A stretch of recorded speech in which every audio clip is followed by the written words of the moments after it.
Scott, hopefully here we are again, man. Me and Dave Smith were just talking about you about an hour and a half ago, talking about the 10-point plan. And here we are. Dave was like, we met, maybe they couldn't get Syria, maybe they couldn't get Iran, that they managed to get Syria, and now they got Iran. We haven't spoken in a while. We spoke in the midst of the war. Where do you stand on this? I'm actually really interested to hear whether you think the war is over, or whether you think it's just a step in a long process that is just getting started. Well, actually, I have to say I regret. Well, first of all, thank you very much for having me. It's good to be with you again. I regret very much that I didn't tune in earlier. I would have liked to hear more of what Colonel McGregor had to say. He's a great guy. It wasn't good. Sharp guy on this stuff. Yeah. Now, look, he likes predicting things a lot more than me. I'm afraid to most of the time. I think the way I look at it, Mario, is that Donald Trump could just quit right now, call it whatever he wants, which he's happy to do if it strikes him as what he feels like doing on any given day. We saw, you mentioned the 10-point plan. I'm not sure which one you're referring to, but the one on my mind is where the 10-point plan. I got lost with the negotiations that are ongoing right now. There's 7 countries on the exactly. What is it called? The break. Yeah. What is it called? Clean break. Well, clean break. There you go. Different. They're close. They're very closely related, these memos. Yeah. Anyways, we can talk about that. But on the 10-point plan, that just reminded me of what Trump's original tweet on this was. Look, we declare ceasefire and we're going to negotiate based on Iran's proposed 10 points of negotiation. Like, okay, talk about flip-flop from unconditional surrender to like, let's work this out. And then, of course, the Israelis can, play all their own wild cards and scotch negotiations whenever they want. I think if Trump was very serious about making them stop, he could. And it would take more than a tweet. It would take a discussion with Netanyahu where he wins the argument and really, really, really means it. And then Netanyahu, I think, could do whatever he's told. But it would have to be like that. So he'd have to be very serious about it and really want to quit. And then, like, what the hell? Let's all give him a gold medal and throw him a ticker tape parade. And remember that tweet the other day where he was like, "See, this is another war I ended." Like, okay, whatever, man. Call it whatever you want, man. Just stop. Because, of course, America doesn't even have anything at stake here anyway. Even if, and I know that you do nothing but interviews with all these people all day long about this stuff, so chapter and verse maybe better than me at this point, about what all America has lost in terms of the empire's position in the region. All of our base is called into question, all of our ability to protect all of our regional allies, whatever. And yet, any American ought to be asking, so what difference does that make to us? Why do we even care if we lose our empire in the Middle East? Show us where that even affects us. It doesn't. It's somebody else's problem if he's willing to just quit and let it be their problem. And in fact, in all seriousness, I mean, if I was to advise him, it would be just, that's it. Fly home, sail home, march home. That's it. Get the hell out of there. And then don't even say anything about it anymore. Just forget it. And then the entire burden shifts onto Iran to figure out how they're going to get along with the rest of Eurasia. And I think the answer is they're not going to pick a fight with everybody and lord their position in the Gulf to the maximum degree and make nuclear weapons and start threatening everybody, because they have too many balls to juggle than that. Even if we lifted sanctions and they're making all their money, that doesn't mean they're going to war with everybody else and all this madman Ayatollah stuff. So it really actually doesn't matter to the United States, the American people, the ones who actually live here. I don't mean the interest in Washington, D.C., but like our actual country. It makes no difference to us whether we do this whether we stop the war at this point. I don't mean it's bad. It's not bad for our country to do it. I just mean it won't be bad for our country to stop. So if we go back to Wesley Clark's country, the 7 countries, which were he was meant to achieve regime change or take out all these countries, and he's taken out all of them except Lebanon and Iran are the 2 left standing, from what I understand. And then if you link that to the clean break, the Netanyahu memo, I think the one you've talked about in our last interview, the first time we chatted, which was aimed at weakening the regimes in the region, Syria, Iraq, and then focusing on Hezbollah, from what I understand. If you put all these together, it just seems that Iran and Lebanon are the last two dominoes in that multi-year, multi-decade plan to change the shape of the region. And if that's the case, then doesn't that mean the objective is regime change like with the other countries? And if that's the case, then wouldn't it be fair to argue that this was just another step in that process and it won't end until Iran becomes another Iraq or another Syria or another Libya? Well, yes. I mean, as far as reading their motives, I think what you're talking about is the Likud doctrine, as written by David Wormser and Richard Pearl in 1996, the clean break, which says instead of dealing with the Palestinians and therefore the Arab neighbors, what we're going to do is we're going to steal Palestine. And the way we're going to deal with the neighbors is we're going to build up our military strength so that they can't mess with us. And yet the big, danger, the flaw in their total regional dominance, since they, had peace with Egypt and had peace with Jordan, which takes care of most of it. And they were working on Syria, on and off. But their major, problem to deal with, according to Wormser in the clean break and in Coping with Crumbling States and Tyranny's Ally, all written with Pearl, or I don't know if the second one was, but anyway, Coping with Crumbling States might be just by Wormser. But the point is that Hezbollah is their problem in southern Lebanon, and Iran arms Hezbollah by way of Syria. Now, their idiotic thinking was, first, we want to get rid of Saddam Hussein. And that was because they thought they would have dominance. I'll spare you some of the idiot details here, but they would have dominance over the Iraqi Shiites, and they would be able to get the Iraqi Shiite religious clergy to force Hezbollah to stop being friends with Iran, start being friends with Israel instead. That's what Dave Smith brought you up, because that theories, like all these different theories that the people that advocate for war, they come up with, they're just so delusional. They're so far from reality. They fail, but they keep coming up with new theories that end up failing again. And we're like in that same place right now is, getting rid of Iran, the Iranian regime, or killing Khamenei would bring down the regime, and they bring down their support to Hezbollah. The same way, if you get rid of Assad, they cannot arm Hezbollah anymore. Well, the Hezbollah is still getting armed. They're still the same, probably the same, from the same, whatever you call them, throughout the same path throughout Syria. They managed to aim Hezbollah.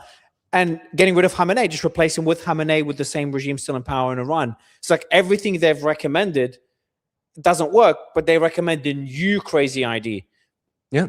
In fact, well, you skipped a couple. So this was the thinking, this clean break thinking of Wormser and Pearl. These are two of the major ringleaders that got us into Iraq War II. And that idea that America would dominate the Iraqi Shia and be able to tell, did they even know Ayatollah Ali al-Sistani's name? Just the religious leadership in Najaf to tell Hezbollah to stop being friends with Iran and to make nice with Israel? Did they, well, I forgot how I started that sentence. Anyway, this was their idiot thinking. And then and then this is how they, this was the consensus of the neoconservatives who really confirmed to W. Bush that, hey, you know how you want to go to Baghdad? You're smart. That's a good idea. Let's do it. We've all gamed it all out and it's going to be great. So you're right to do that. And I'm not, people like to focus on the neocons, and I do too.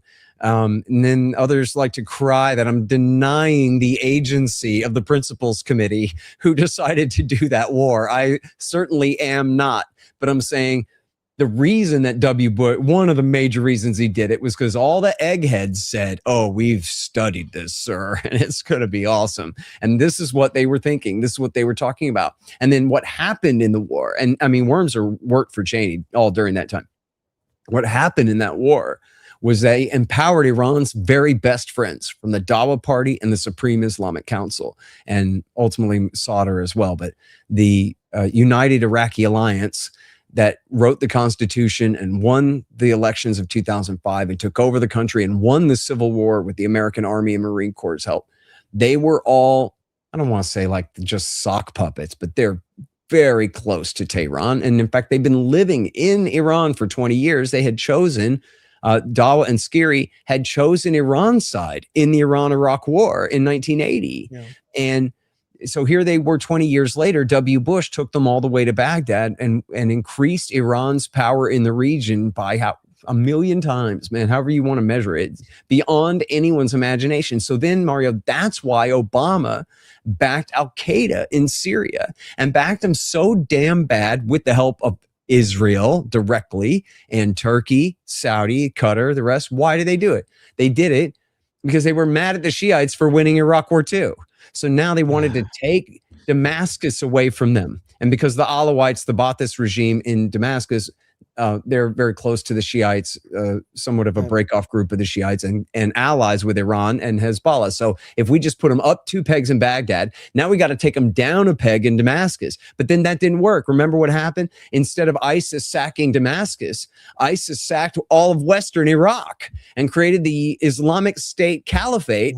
But then we had to fight Iraq War III from 2014 through 18. Again on Iran and the Iraqi Shiite side to destroy the caliphate again.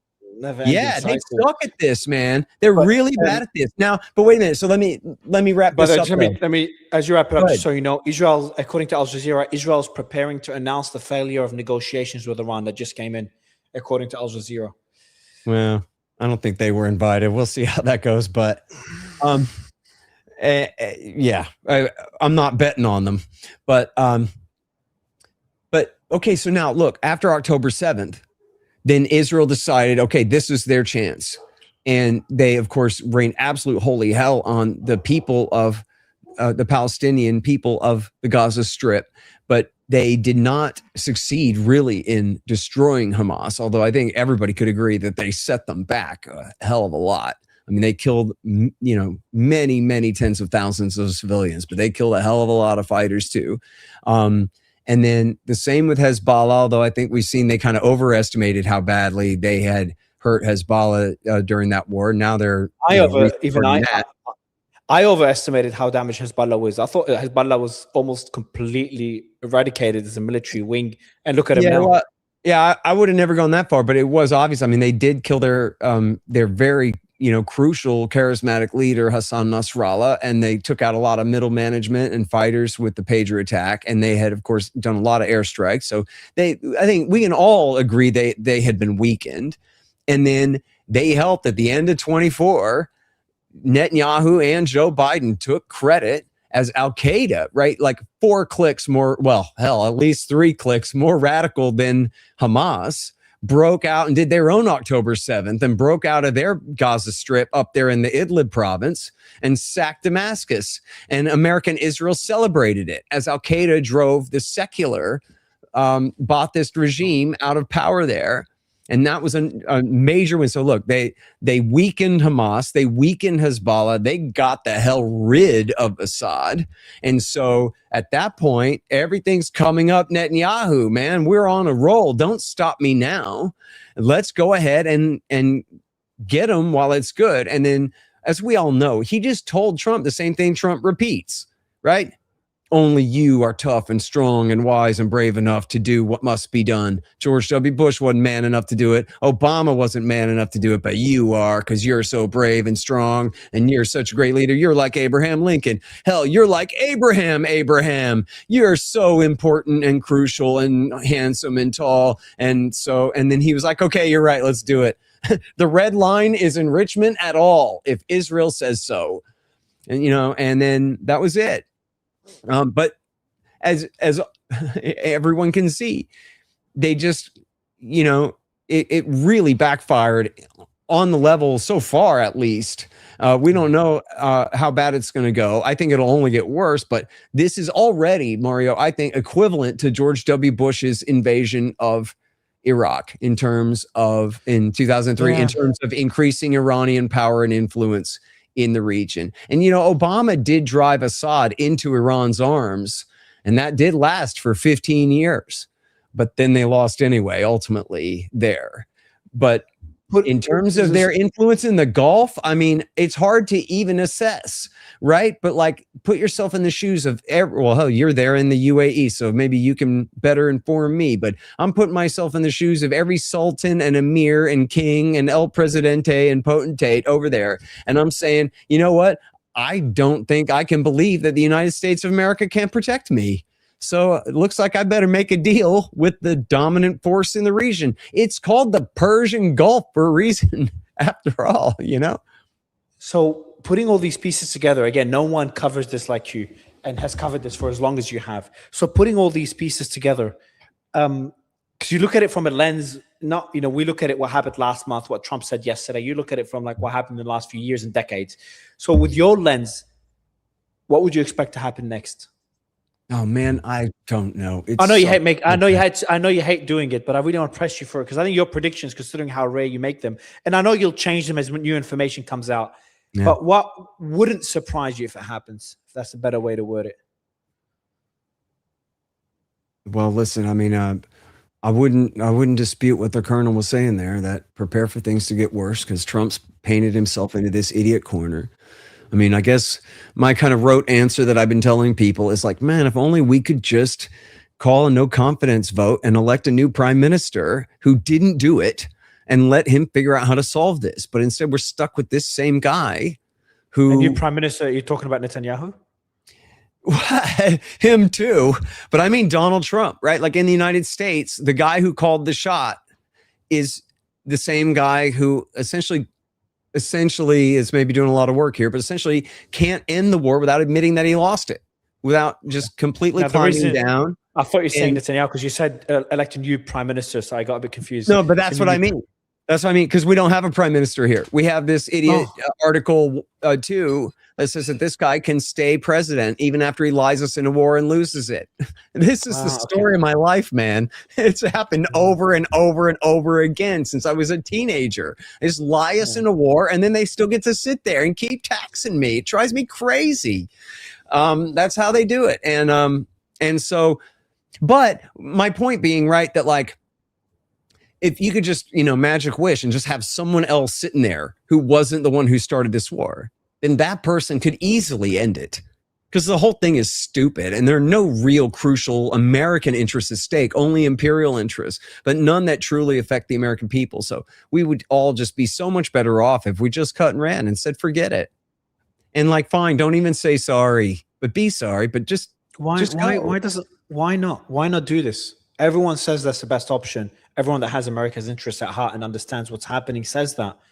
Why not do it? Like that happen. I can't predict it, but this is the lowest friction solution, right? It is. The problem is politics, Mario, right? Like on one hand you have what would you do? It makes sense to just completely abandon the mission, pull everyone away and shift the entire burden of resolving the situation onto Tehran and let them deal with all the other countries that need those energy resources and whatever.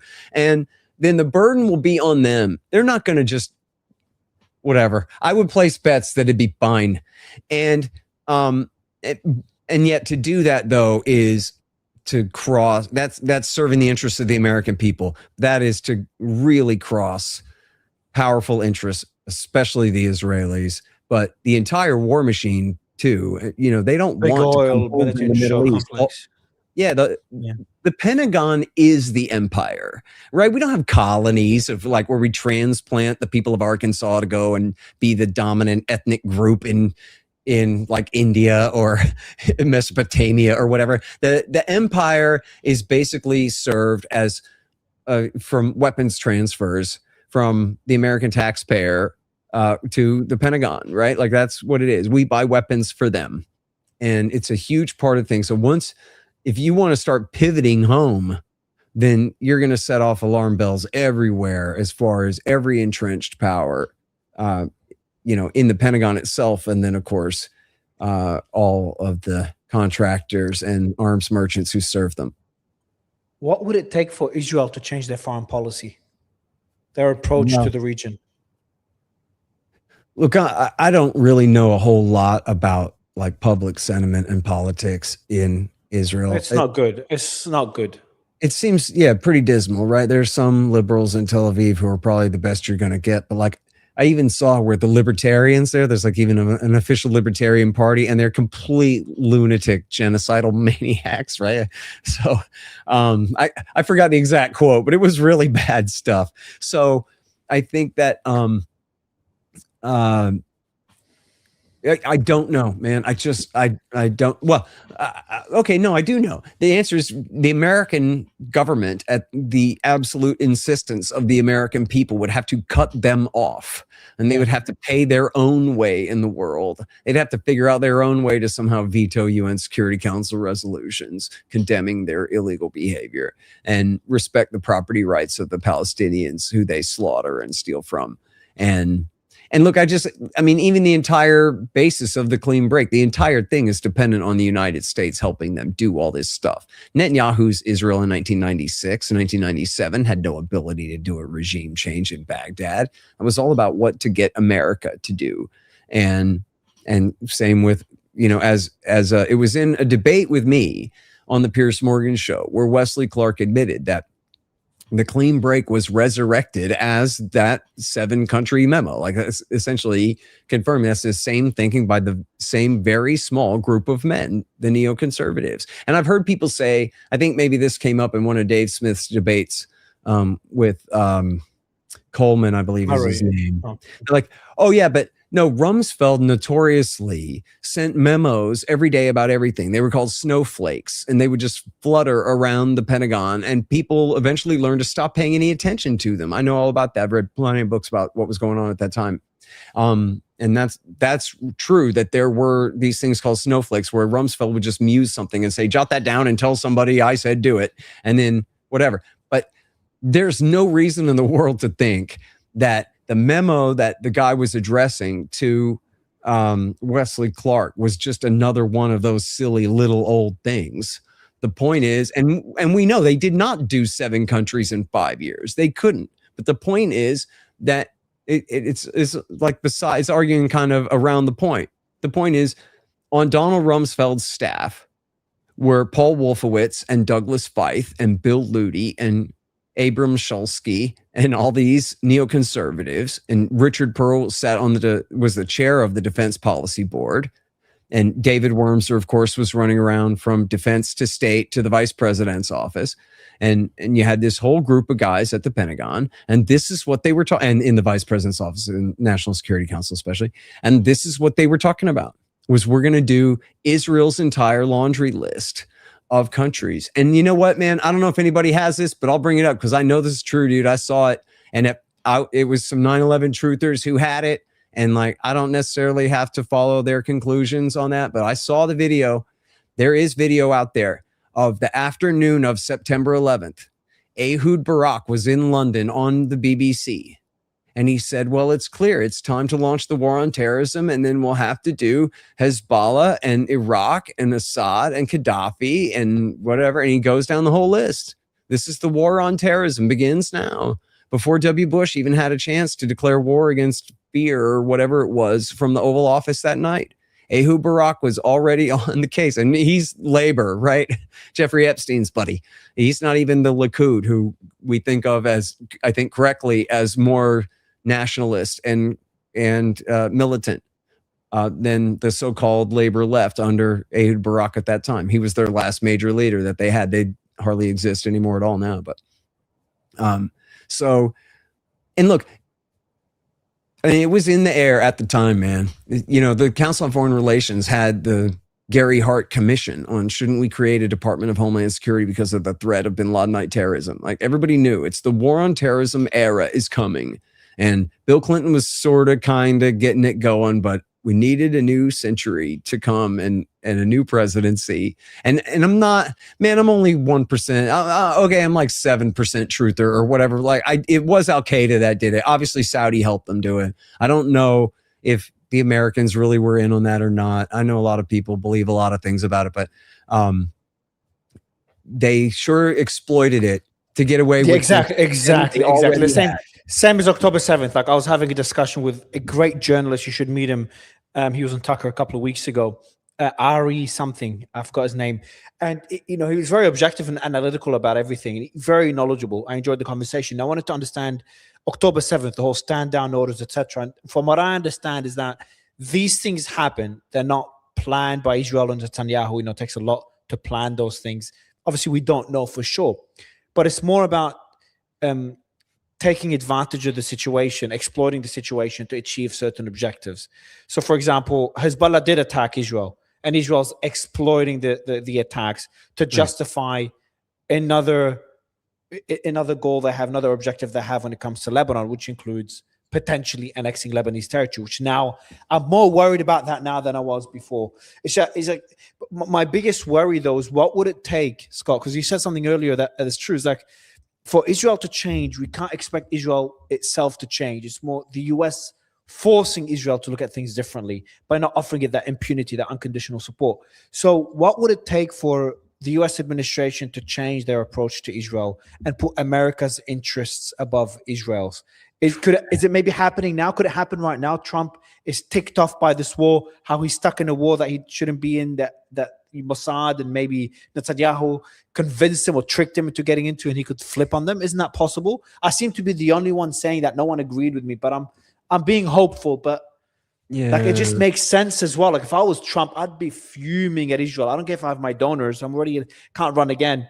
I agree with that. That would be, and that's the only way to get. That's the only way to turn this war, this political catastrophe, into something positive before the midterms. Like, just to begin process of cracking down even slightly on Israeli aggression or sabotage. Well, look, I mean, I agree with you that he must be pissed off that they sold him this bill of goods. He was buying it, but I'm sure he probably does resent that, but enough to counteract every other thing. I don't know. I just don't see it, especially not from him, right? Like, the idea is that he is emotional enough that he would do something, in anger or whatever about it, but I just don't see it, man. And then, so what is it going to take? What is going to take? Look, man, I hate talking about this stuff because people always think like I'm Schoolhouse Rock trying to sell democracy to you or whatever. But the thing of it is, for what it's worth, on the margin here, the way they designed the Constitution, the House of Representatives is elected locally. So we have 435 separate House districts, and the Senate isn't even supposed to be directly elected. They're supposed to be elected by the state legislatures to, for them to be protective of their own interests at the expense of the national government. Is the way it's supposed to be. But anyway, the House of Representatives, it's not like they all run in one big national election. There are 435 tiny little House races and 51% wins. And I was just reading an article by Jose Nino this morning about how there's a guy. In fact, man, let me pull it up. Go ahead. And I don't know much about this guy, except they seemed like they were falsely accusing him of some stuff. But he is that the former. Is that the former? Here it is, president? Brandon Herrera. I thought that was it. It's Brandon Herrera. He's running for the House of Representatives in Houston. He says, look, Israel's not even his issue, but he'll be damned if he's going to be bullied about it. And he doesn't want to spend any more money on Israel. And he's running for Congress. And what happened was that guy Gonzalez, who had pressured his staffer into an affair, and then she burned herself to death, for God's sake, that guy was forced to resign. So now this guy is virtually assured to win this primary and be the or was I might be telling it wrong. Maybe the primary is already over, or I forgot what it is. But anyway, Brandon Herrera is an avowedly forget you Israel Republican candidate, and they're smearing him as a neo-Nazi and all of these things. But apparently, he's in a real strong position and could win. And I think I'm going to message him now. It seems to me the team chatted to him. He's been on the show. I'm going to actually ping him now. Not now during the interview, like right after this. I'll tell the team to kind of get an interview with him if you recommend it. Oh, yeah. Well, I don't know anything about the guy other than the article by Jose Nino today. I recommend everybody read Jose Nino. He's great. He's one of our guys at the Libertarian Institute, but this is on his Substack. And I think, look, man, as you know, so many people's opinion of Israel changed. because everybody's just kind of sold this line like, oh, they're our friends and they're whiter and they speak English and they're nice and whatever and they're our guys and then it's just sort of taken for granted. But then you look at the abject cruelty, just the over the top barbarianism of Israel's actions in Palestine over the last few years, and then now dragging us into this war at a time where, man, it's as simple as this, Mario, okay? You could quote me, okay? At a time of price inflation, when people can't pay their bills and prices of everything keep going up and up and up because the value of the money keeps going down and down and down because our government keeps giving all of our wealth to somebody else other than us. And people are just so pissed. It's not about being greedy. That's our money. It's not like, oh, we want them to give us money. We want them to stop taking our money and giving it to other people in faraway countries to kill each other with. Enough of this, dude. Nobody believes in this anymore. And in Washington, they don't give a damn. They all, all the wealthiest counties in America now are outside Washington, D.C., not New York City, not, Beverly Hills, but contractor land in Northern Virginia.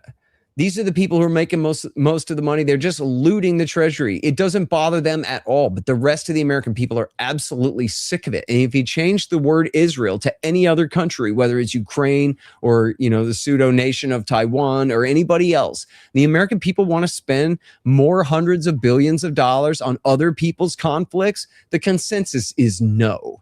And it really has been, especially since the end of the Cold War. Even in Iraq War I, people had never heard of Kuwait.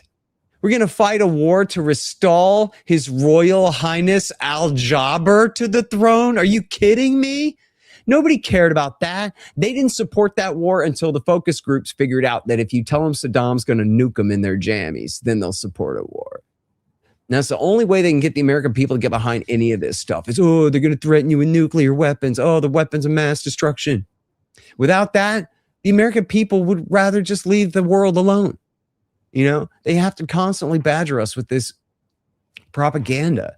So I do think that, look, I don't think that democracy works, everybody. Get involved and go testify to your local legislature. They'll listen to you and pass a law. But no. But what I am saying is American public opinion matters, at least on the margin. But that's where all the action is. Oh, you know what? Let me ramble one more thing about that. You've probably at least heard of and maybe have read. It's a pretty infamous Rand Corporation study from 2019 called Extending Russia.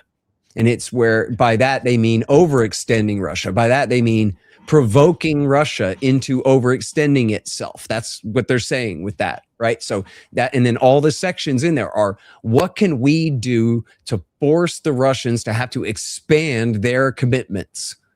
So that'll cost them money and time and energy in order to keep them off balance. And they talk about stopping Nord Stream 2. They talk about attempting another coup in Belarus, which they actually did in 2020. They talk about fomenting some kind of uprising in Kazakhstan, which they did in January 2022. They talk about increasing support for the Ukrainian military, which would cause them to build up and cause Russia to have to increase their costs in Ukraine. This is 2019, this study. And they said we could increase support to the jihadists in Syria. And all of these things would help, coerce the Russians into having to expand their commitments in these countries. And then, very importantly, for us at least, apparently not the Biden administration, but very important, or even Trump 1, very importantly for us, every one of those recommendations has a giant, fat, bold disclaimer that says, warning, don't listen to us. If you do this, here are all the likely consequences if you do, right? And then I forgot what they say about the Nord Stream thing. Maybe just piss off the Germans or whatever. If we try another coup in Belarus, that could get a lot of innocent people hurt, and it could expand Russia's military footprint in Belarus, which we don't want that.